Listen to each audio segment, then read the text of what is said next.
Energy and attitude are choices.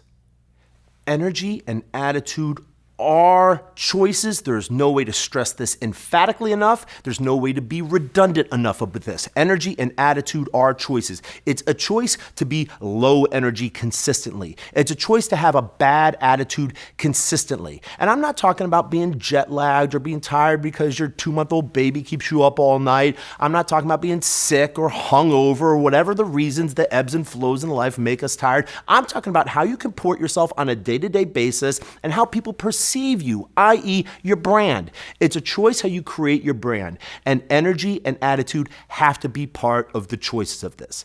Now, improvisers warm up before everything. We manipulate our energy before we get up on stage. Why? Well, the improvisers deal with the human brain the same way athletes deal with muscles. If you want a muscle group to operate at peak potential, what's the first thing you have to do? You got to stretch out. You got to warm up. You can't just get out of your chair and run the fastest time you ever had or go straight to the gym and lift your heaviest weights. You have to build up to that. And that's the same with the brain. So we move around. We get our blood pumping. So the oxygen inside the blood reaches the muscle group that needs it most, the organ, the brain. The byproduct of simply supplying oxygen to the brain at the time that it's needed is an increase in speed in which we can choose to direct it toward focus and concentration, listening to each other, engaging each other, communicating with each other, being flexible, being nimble, being adaptable. That's a byproduct of putting oxygen to where it's needed when it's needed. And look at it this way as well. Athletes.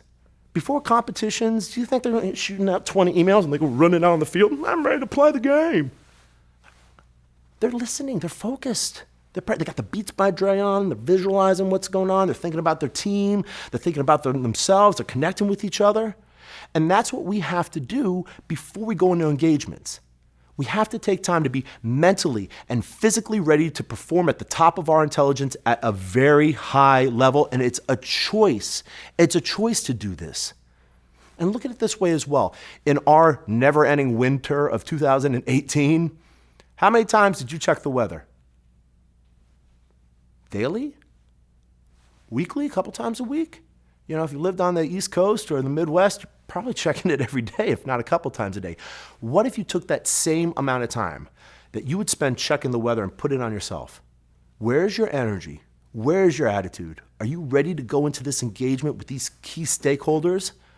Have you just been rushing from one thing to another and you're caught in this riptide that doesn't really exist, that you can step out of at any given time to refocus and recenter yourself to go perform at the top of your intelligence at the highest level possible? Using the tenets of improvisation can help you manipulate your energy and help others as well, help you help others manipulate their energy.